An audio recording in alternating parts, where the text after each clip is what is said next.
सर्वांचे लाडके खासदार ज्यांनी अतिशय दिलदारपणाने मोकळेपणाने संत परंपरेची बूज राखून तुम्हा सर्वांच्या लोकसभेतली जबाबदारी शशिकांतजींच्या गळ्यात देण्याचं ठरवलंय ते आदरणीय खासदार श्रीनिवास पाटील साहेब आपल्या सर्वांसाठी संघर्ष करण्यासाठी माझ्या गावाहून इथे येऊन तुमची लढाई त्यांची स्वतःची लढाई म्हणून जे लढतात ते आदरणीय भारत पाटणकर साहेब, माजी आमदार सदाशिवराव समकाळ, दीपकराव पवार, सारंग पाटील, बापूराव पार्टे गुरुजी, विश्वनाथ धनवडे शिवसेनेचे, संतोष चव्हाण शिवसेनेचे, नितीन गोळे, सुहास गिरी, मोहनदादा शिंदे, हेमंत शिंदे, आमच्या महिलांच्या समिंद्राताई जाधव, युवक तालुका अध्यक्ष आतिश कदम, रुपालीताई भिसे, सुरेश गोळे, विठ्ठल गोळे, महाविकास आघाडीचे सर्वच पदाधिकारी, साताऱ्यातील सर्व उपस्थित मान्यवर नेते आणि जावळी खोऱ्यातील आपण सगळे मान्यवर ज्यांच्यासाठी जमलोय ते आपल्या सर्वांचे लाडके यंदाच्या लोकसभेतील उमेदवार माननीय शशिकांतजी शिंदे साहेब आणि बंधू भगिनींनो, मगासपासून अनेक मुद्दे बोडालेवाडीच्या धरणासाठी शशिकांत शिंदेंनी मी जलसंपदा मंत्री असताना बैठक बोलवली, सर्वेचे निर्देश दिले। त्या धरणासाठी आमचे भारत पाटणकर या ठिकाणी एक ठाम भूमिका घेऊन या ठिकाणी आपल्या सगळ्यांच्या बरोबर मजबूतीने उभे आहेत। ज्या ज्या ठिकाणी धरणग्रस्तांचा विषय येतो, ज्या ज्या ठिकाणी धरणग्रस्तांच्यावर अन्याय होतो, ज्या ज्या ठिकाणी लोकांच्या जमिनी जातात त्या सर्व ठिकाणी भारत पाटणकर छातीची ढाल करून पुढे येतात आणि लोकांसाठी संघर्ष करण्याचं काम करतात। आणि त्यामुळं या परिसरातल्या सर्व प्रश्नांच्या विषयी आता 7-12 कोरा होईपर्यंत संघर्ष करू असं भारत पाटणकरांनी घोषणा केली म्हणजे तुमचं कामच झालं, ते काम होईपर्यंत बाहेर येणार नाही। आणि त्यामुळं या भागात जावळी खोऱ्यातल्या अनेक प्रश्नांच्या विषयी शशिकांत शिंदे आमदार असताना अनेक डोंगरातले रस्ते करण्यापासून तुमचे लहान मोठे प्रश्न त्यांनी सोडवले। 2009 साली मतदारसंघाच्या पुनर्रचना झाल्या आणि पवार साहेबांचा आदेश आला आणि शशिकांत शिंदे साहेब कोरेगावला जाऊन उभे राहिले। त्यावेळी त्यांचा जीव इथं उभा राहण्यासाठी त्यांची इच्छा होती, पण कोरेगावला समर्थ पर्याय असला पाहिजे आणि कोरेगावला शशिकांत शिंदेच त्या ठिकाणी विजयी होऊ शकतील याची खात्री झाल्यामुळं शशिकांत शिंदेंना तिकडं पाठवण्याचं काम करण्यात आलं। आज मात्र पुन्हा एकदा परतून तुम्हा सगळ्यांना शशिकांत शिंदेंना निवडून देण्याची आज संधी मिळालेली आहे। आपण आजपर्यंत जे चिन्ह वापरत होतो ते चिन्ह आणि तो पक्ष निवडणूक आयोगाने आपल्यापासून बाजूला केलेला आहे आणि त्यामुळं आपण शरदचंद्र पवार, राष्ट्रवादी काँग्रेस शरदचंद्र पवार या पक्षाचं तिकीट शशिकांत शिंदेंना दिलेलं आहे आणि त्यांचं चिन्ह आहे तुतारी वाजवणारा माणूस।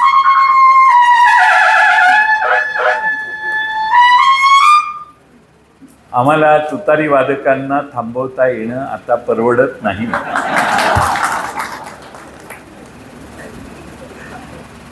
पण महाराष्ट्रभर अगदी वर्ध्यापर्यंत तुतारी पोचलेली आणि या तुतारी वाजवणाऱ्या माणसाचं सगळीकडे स्वागत लोक करतात। हे आपलं चिन्ह आहे, या भावनेनं महाराष्ट्र आज पेटून उठलाय आणि तुतारी वाजवणाऱ्या माणसाच्या मागं आपण उभा राहायचं ही भूमिका घेतलेली आहे। मी महाराष्ट्रातल्या अनेक भागात फिरून आलो. शरद पवार नावाचा प्रभाव किती मोठा आहे. अगदी जळगाव पासून ते तिकडं कोल्हापूर पर्यंत आणि इकडं भंडारा गोंदियापासून ते अगदी इकडं भिवंडी पर्यंत सर्व दूर ज्या ज्या ठिकाणी जाऊ त्या ठिकाणी आज शरद पवार साहेबांच्या मागे आम्ही उभा राहिलोय. हे या राज्यातली तरुण पिढी, या राज्यातली जुनी पिढी सगळे सांगतात. आमच्याबरोबर फक्त एकच कॅटेगरी नाहीये, ती म्हणजे जे कॉन्ट्रॅक्टर आहेत, ज्यांना कामं मिळवलेली आहेत किंवा मिळवायची आहेत, असे लाभधारक आमच्या बरोबर नाही. आमच्या बरोबर सामान्य जनता आहे, महिला आहेत, आया बहिणी आहेत, लहान मुलं आहेत, तरुण मुलं आहेत. आणि ते सगळ्यांना याची खात्री आहे की महाराष्ट्रात यंदा उद्धव ठाकरे साहेबांचं आणि शरद पवार साहेबांच्या विचाराचं, काँग्रेसच्या सहकार्याचं, विचाराचं राज्य आपल्याला आणायचं आहे. महाराष्ट्रात ते 100% आपलं राज्य येईल याच्यात माझ्या मनात शंका नाही. त्याची ट्रायल लोकसभेत आता आपण करायची. माझी तुम्हा सगळ्यांना विनंती आहे की यंदाची लोकसभेची निवडणूक ही जनतेनं हातात घेतलेली निवडणूक आहे. जनताच उत्स्फूर्तपणाने बाहेर पडते आणि या मतदारसंघामध्ये आम्हाला श्रीनिवास पाटील साहेबांना पुन्हा उभं करायचं होतं. अनेक वेळा आम्ही त्यांना विनंती केली, पण त्यांनी नम्रपणाने सांगितलं की आता या वयात मी कुठेतरी थांबायचं ठरवलेलं आहे. मला माझ्या शारीरिक प्रश्नांमुळं उभा राहायचं नाही. माझ्या धर्मपत्नी पण आता मला साथ देण्यासाठी माझ्याबरोबर नाही, जिचा मला फार मोठा आधार होता आणि म्हणून मी थांबलं तर मला योग्य होईल असं वाटतंय. मी 3-4 वेळा घरी जाऊन साहेबांना आग्रह करत होतो. पवार साहेबांनी त्यांना बोलवून 2-3 वेळा आग्रह केला, पण अतिशय नम्रपणाने श्रीनिवास पाटील साहेबांनी सांगितलं की मला आता थांबणं योग्य वाटतं. आणि 2 महिन्यापूर्वी माझ्या पत्नींचं निधन झालेलं आहे, त्यामुळे आता मला हा संदेश आहे आणि मी थांबलं पाहिजे. आपण नव्या कुठल्याही माणसाला द्या, मी छातीचा कोट करून त्याच्याबरोबर फिरेन. जेवढं शक्य मला शारीरिकदृष्ट्या होईल तेवढे त्याला मदत करेन. आणि मला आज विशेष आनंद आहे की आज शशिकांत शिंदेंना आशीर्वाद द्यायला स्वतः श्रीनिवास पाटील साहेब आज या ठिकाणी उपस्थित आहेत. मी उभा राहणार नाही, मग आता मला कुठं जायची गरज नाही असं मानत नाहीत श्रीनिवास पाटील साहेब. पवार साहेबांच्यावर किती मोठी भक्ती आणि निष्ठा त्यांची आहे, पक्षावर किती निष्ठा आहे हे यातनं स्पष्ट होतं. लोकसभेच्या या मतदारसंघात मग दुसरा चॉईस कोण आणि मग पवार साहेबांचा सगळ्यात जास्त प्रेम, जिव्हाळ्याचा विश्वासू सहकारी कोण? पवार साहेबांनी नाव दुसरं निवडलं, ते शशिकांत शिंदेंचं निवडलं. आता तुमच्या सगळ्यांची जबाबदारी आहे शशिकांत शिंदेंच्या मागे जावळीखोऱ्याची पूर्ण ताकद उभी करायची. आधीचे सगळे प्रश्न जावळीखोऱ्यातले मी त्याचा उल्लेख करून तुमचा वेळ घेणार नाही, पण या जावळीखोऱ्यातल्या जनतेनं स्वाभिमानानं आपल्या जावळीखोऱ्यातल्या सुपुत्राला दिल्लीला पाठवण्याचा हा क्षण आहे. दिल्लीच्या दरबारात तुमचे प्रश्न प्रभावीपणानं मांडण्याचं काम शशिकांत शिंदे करतील, कारण मी त्यांचं विधानसभेतलं काम बघितलेलं आहे. मागच्या 5 वर्षामध्ये आम्ही ज्यावेळी विधानसभेत दोघं होतो त्यावेळी सकाळपासून प्रतोद होते आमच्या पक्षाचे, सकाळपासून संध्याकाळी सभागृह बंद होईपर्यंत शशिकांत शिंदे एकटेच सभागृहात काही प्रसंगी थांबायचे, पण सभागृह बंद केल्याशिवाय शशिकांत शिंदे घरी जायचे नाही. का? ज्यांनी आपल्याला निवडून दिले त्यांच्या हिताचे निर्णय सभागृहात होत असताना आपण गैरहजर असणं योग्य नाही, ही भावना शशिकांत शिंदेंची होती. आणि म्हणून आता तुम्ही लोकसभेत पाठवलं तर मी लिखित गॅरंटी घेऊ शकतो की लोकसभेत प्रत्येक दिवशी ठामपणानं त्या ठिकाणी तुमचे प्रश्न मांडण्याचं काम हे शशिकांत शिंदे करतील. कोणत्याही परिस्थितीत हे काम 100% करायचं असेल तर शशिकांत शिंदेच करू शकतो. आपण ज्यांना निवडून देतो तो बाबा दिल्लीला तर गेला पाहिजे, पण तो गेला तर तो घरातनं बाहेर निघाला पाहिजे, मग घरातनं बाहेर निघाला तर तो संसदेत तर गेला पाहिजे. तो दुसरीकडे कुठं गेला तर काय करायचं? आणि म्हणून हमखास 52 कशी सोनं, म्हणून शशिकांत शिंदे लोकप्रतिनिधी, तडफदार, तरुण, पूर्ण ईर्ष्यानं काम करणारा माणूस आज लोकसभेत आपण पाठवूया. आणि शशिकांत शिंदेंना आमच्या सगळ्यांची खात्री आहे की दिल्लीत जाऊन तुमच्या मतदारसंघाचे सगळे प्रश्न सोडवण्याचं काम शशिकांत शिंदे करतील. मागच्या वर्षभरात बऱ्याच घटना घडलेल्या आहेत. मराठी माणसांनी 2 पक्ष निर्माण केलेले. एक, बाळासाहेब ठाकरे यांनी शिवसेना तयार केली. महाराष्ट्रातल्या जनतेने त्यांना खांद्यावर घेतलं. महाराष्ट्रातल्या नव्हे, मुंबईतल्या खास करून जनतेला वाटायचं की आपल्यासाठीच शिवसेना आहे. ती शिवसेना महाराष्ट्रात प्रभावी आणि मोठा पक्ष म्हणून युतीतला होता. भारतीय जनता पक्ष लहान पक्ष युतीतला होता. मोठा पक्ष असणारा शिवसेना याची शक्ल करण्याची बुद्धी भारतीय जनता पक्षाला झाली आणि उद्धव ठाकरेंचा शिवसेना हा जो पक्ष आहे तो मोडण्याचं, फोडण्याचं काम भारतीय जनता पक्षाने केलं. दुसऱ्या बाजूला शरद पवार साहेबांनी 25 वर्षापूर्वी जो पक्ष निर्माण केला तो पक्षही आपल्याला महाराष्ट्रामध्ये जनतेपर्यंत पोचायला, जनतेला जिंकण्यासाठी अडथळा आहे. महाराष्ट्र जिंकण्यासाठी आपला वारू अडवण्याची ताकद शरद पवारांच्या शिवाय दुसऱ्या कुणात नाही. म्हणून शरद पवार साहेबांचा पक्ष देखील मोडण्याचं काम भारतीय जनता पक्षाने केलं. ग्रामपंचायतीमधली 4 सदस्य फोडून कशी घेतो आपण, तशी महाराष्ट्रामध्ये विधानसभेच्या सदस्यांना आमिष दाखवून फोडण्याचं काम महाराष्ट्रात झालं. अनेक मतदारसंघ असे आहेत की ज्या मतदारसंघात आमदाराला काय मिळालं आपल्या की हा फुटला, याचे प्रश्न जनतेच्या मनात आहे. ज्या ठिकाणी आमदार फुटला, शिवसेनेचा असो किंवा राष्ट्रवादीचा असो, लोकांच्या मनात येतं की हो का फुटला असेल. पारावर चर्चा करतात लोक, ह्याला काय मिळालं, किती घेतलं असेल. एक म्हणतो 5, दुसरा म्हणतो आपला एवढा हलका आहे का आमदार, लेखानो काय चाललंय, 5 नाही 15, तिसरा लगेच म्हणतो अरे 25. म्हणतो अरे मूर्ख, मला माहितीये किती बाद आहे आपला, त्याने 50 आलाच नसेल. या चर्चा एखाद्या लोकप्रतिनिधी बद्दल होणं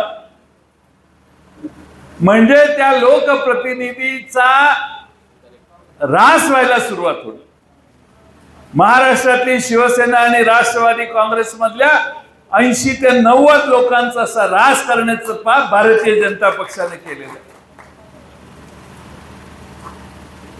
सत्ता आली,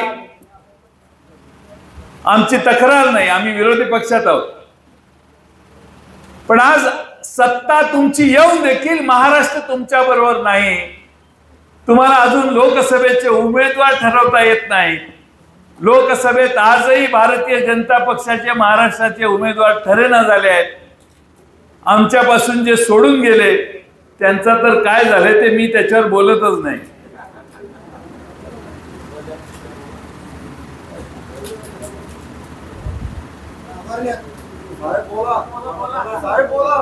बोलणार आहे नाही, त्यांच्याबद्दल मी नाही बोलत. या मतदारसंघात तरी किमान मिळायला पाहिजे होतं. उदयन महाराज दिल्लीला जाऊन राहिले, किती दिवस होते? नाही लय दिवस होते, भेटच नाही. छत्रपती शिवाजी महाराज आग्र्याला गेले, दुसऱ्या राईनीत उभा केलं तर छत्रपती शिवाजी महाराजांनी बादशाचं ताट धुडकावून लावून पुन्हा माघारी यायचा पसंत केला. तर आम्ही दिल्लीत गेलो, मुक्काम केला, परत आलो, तरी दिल्ली काय यांना एवढा अपमान करून घ्यायचा, एवढा अवमान आपण सगळ्यांनी स्वतःहून जाऊन करून घेण्याची काय गरज होती? स्वाभिमानी सातारा जिल्ह्यातल्या माणसाला हे पसंत नाही. आणि आता खासदार आहेत ना ते राज्यसभेचे.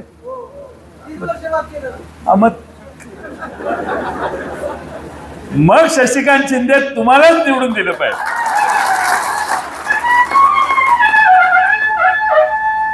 दोन खासदार होते. आपल्या सगळ्यांना माझी विनंती आहे की भारतीय जनता पक्षाच्या विरोधी काय एवढी लाट आली. कधी विचार केलाय? 2014ला त्यांना संधी दिली, मोठी आश्वासनं आपल्याला मिळाली. भ्रष्टाचार रहित भारत आम्ही निर्माण करू, विरहित भारत निर्माण करू असं देशातल्या जनतेला सांगण्यात आलं. लोकांना वाटलं फार चांगलं होईल. पण आता बातम्या काय येत आहेत?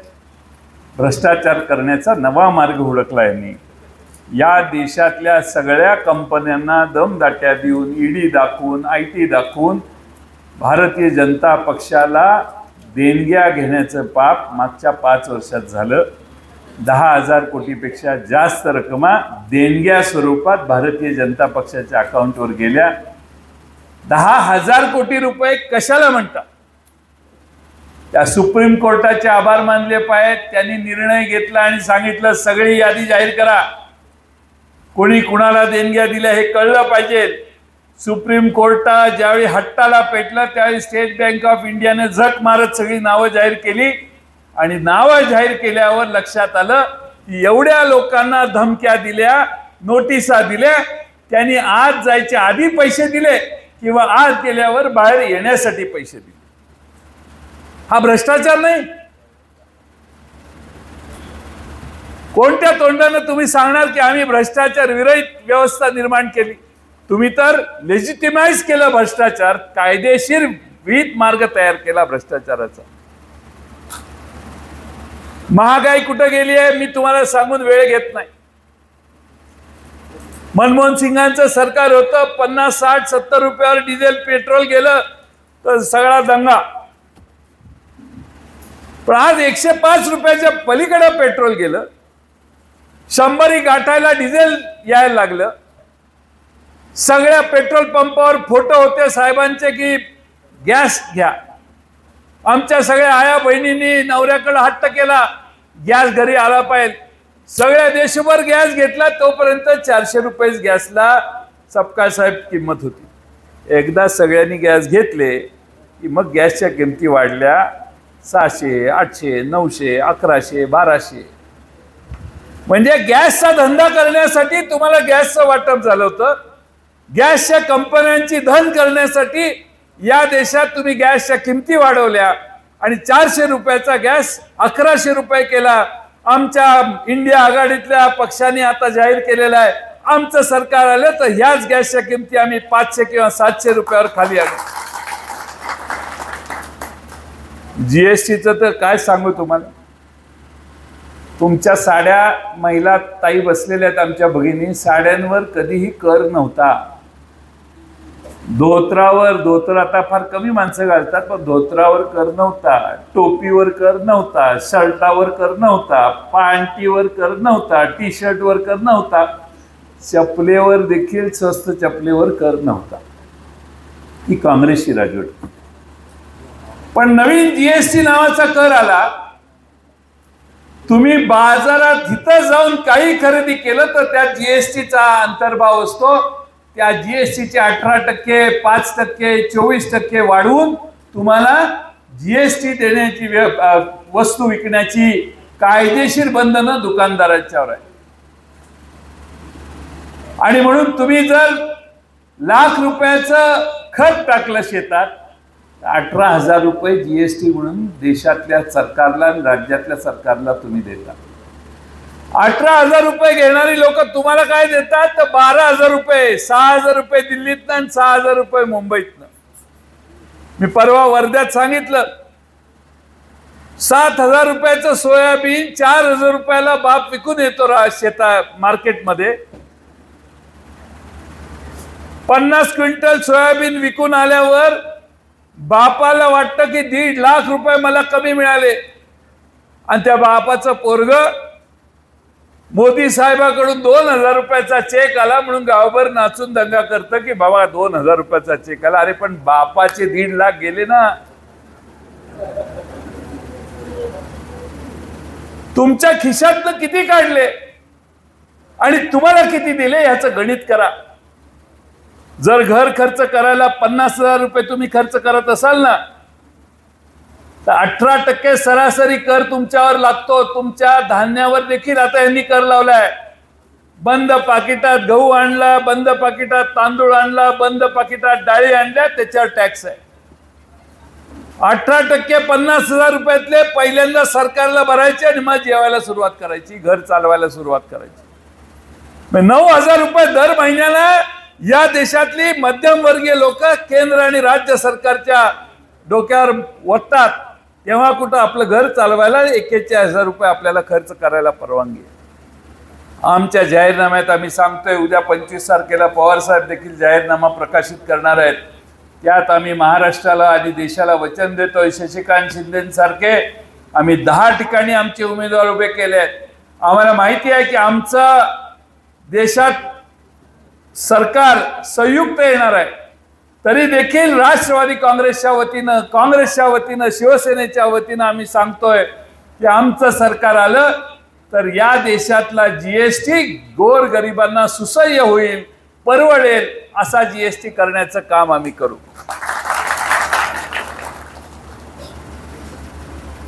शेतकऱ्यांच्या अवजारावर मित्रांनो कधीही कर नव्हता. नांगर खरेदी करायला गेला, रोटावेटर खरेदी करायला गेला, ट्रॅक्टर खरेदी करायला गेला, ते ग्रीन हाऊसचं वरचं प्लास्टिकचं आवरण खरेदी करायला गेला, काहीही खरेदी करायला जावा त्याच्यावर जीएसटी आहे.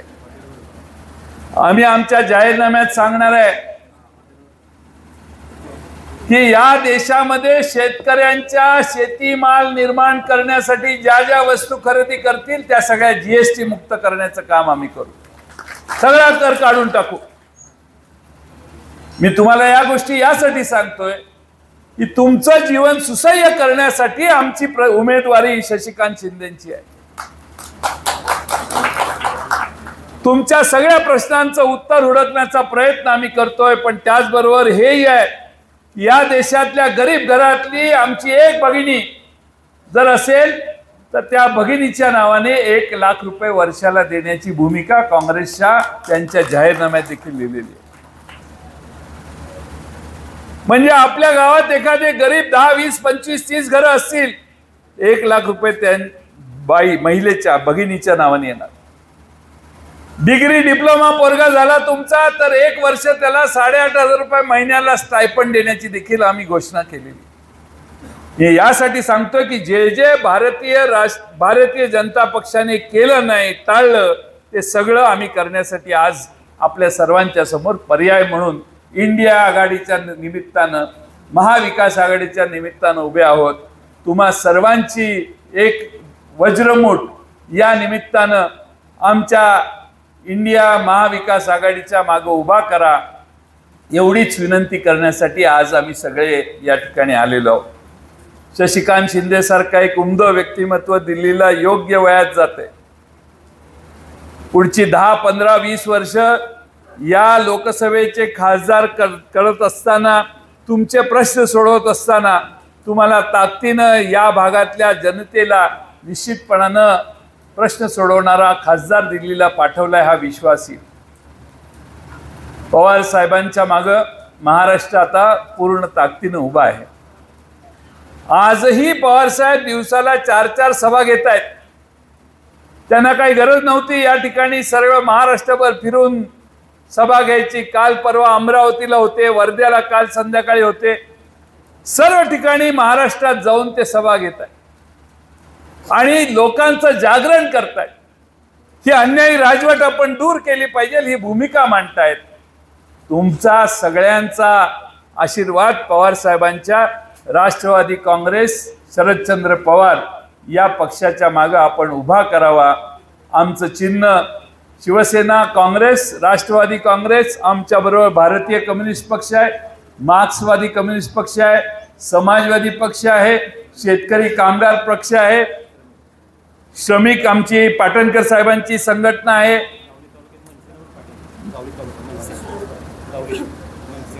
मनसेचा पाठिंबा आहे जावळी तालुक्यात. तिकडे विचारलं का त्यांना?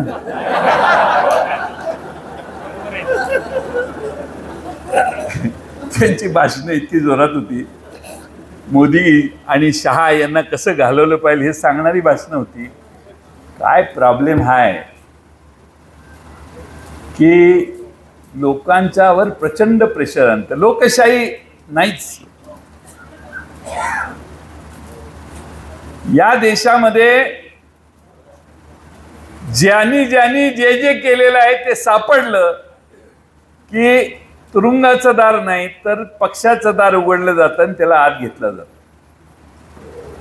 त्यामुळं मी राष्ट्रवादी काँग्रेस म्हणून जाहीर करू शकतो श्रीनिवास पाटील साहेब की आमचा पक्ष आता स्वच्छ झालेला पक्ष आहे.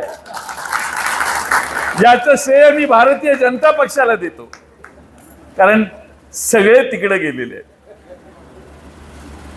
विनोदाचा भाग जाऊ दे, बरेच सभा अजून आहेत, त्यांनाही पुढे जायचंय.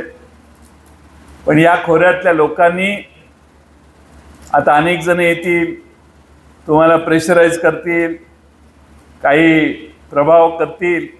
पण ही निवडणूक लोकसभेची आहे. ही निवडणूक या देशातल्या लोकशाही संपवण्यासाठी, संविधान बदलणाऱ्या स्वप्न पाहणाऱ्या लोकांना निवडून येऊन द्यायचं नाही, म्हणून या देशातली निवडणूक आपण सगळ्यांनी एकत्रित करायची. या देशात डॉक्टर बाबासाहेब आंबेडकरांनी जे संविधान घातलंय दिलंय ते बदलण्यासाठी 400 पार 415 का काही झाले की संविधान बदलायला मोकळे. मग त्यानंतर येणारी लोकशाही कसली असणार आहे? तुम्हाला मला मत देण्याचा अधिकार असणार आहे का? कदाचित 5 एकराच्या वरच्याच माणसाला मतदान देण्याचा अधिकार निर्माण करू शकतील. काय नवीन संविधानात काय लिहितील काय माहिती. लिहिणाऱ्याचं संविधान. डॉक्टर बाबासाहेब आंबेडकरांनी गरीबातल्या गरीब माणसाला, टाटा बिर्लालाही 1 मत द्यायचा अधिकार आहे आणि आपल्या जावळी खोऱ्यातल्या गरीबाला देखील, सामान्य कष्ट करणाऱ्याला, माथाडी कामगाराला देखील 1 मत द्यायचा अधिकार आहे. आज माथाडी कामगारांची काय अवस्था आहे? एकनाथ शिंदे साहेबांचं हे सरकार महाराष्ट्रात आले, 4 वेळा माथाडी कायदा बंद करण्याचा घाट घातला. 4 वेळेला लेखी ऑर्डर झाल्या कर रद्द करण्याच्या. माथाडी जनताच पेटून उठली म्हणून जरा तूर्त लोकसभेसाठी ते थांबलेले. आता जर त्यांना मोडून नाही काढलं तर माथाडी कायदा जो यशवंतराव चव्हाण साहेबांनी आपल्या लोकांच्यासाठी निर्माण केला, जो अधिकार माथाडी कामगारांना मुंबईमध्ये आणि महाराष्ट्रात काम करायचा दिला, तो अधिकार तुमच्याकडून काढून घेण्याचं षडयंत्र सत्तेत बसणारे सध्याची लोक करतायत. आणि म्हणून माझी आपणाला विनंती आहे, आता मी गेल्यावर अनेक सभा येतील, जयंत पाटील सांगतात ते खोटं आहे वगैरे वगैरे, पण मी अनुभवानं सांगतोय हे नक्की कार्यक्रम करतील परत निवडून दिलं तर. आणि म्हणून आपणा सर्वांना माझी विनंती आहे की हीच संधी आहे.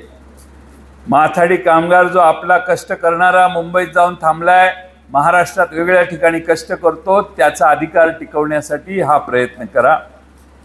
आजपर्यंत देशामध्ये तुम्ही कधी बघितलं का मुख्यमंत्र्यालाच अटक झाली? त्या झारखंडचा मुख्यमंत्री आत, ते केजरीवाल दिल्लीचा सगळ्यात पारदर्शक कारभार करणारा, शाळा हॉस्पिटल सगळ्यात उत्तम देशात कुणाची तर त्याची. गरिबांची माणसं देखील खाजगी शाळेत शिकतात, एवढ्या चांगल्या शाळा त्याने केल्या, त्याला घातला. आता त्या बिचाऱ्यांना अजून राजीनामा दिलेला नाही, तुरुंगातून तो सरकार चालवतोय. ही लोकशाहीची काय पद्धत आहे हे तुम्ही सगळ्यांनी बघा. आज दिल्लीमध्ये आंदोलन झालं, ते चिरडून टाकायचं काम झालं. 700 माणसांचा मृत्यू झाला आंदोलकांचा. आणि म्हणून अशा अनेक गोष्टी आहेत. मी तुमचा वेळ घेणार नाही, पण माझी विनंती आहे की चित्र महाराष्ट्रातलं बदललेलं आहे. जावळी खोऱ्याने देखील त्याची नोंद घ्यावी आणि शशिकांत शिंदे सारख्या लोकांच्या मनातल्या नेत्याला दिल्लीला पाठवण्याचं काम आपण करा. एवढीच विनंती करतो आणि मी माझे 2 शब्द पूर्ण करतो. धन्यवाद.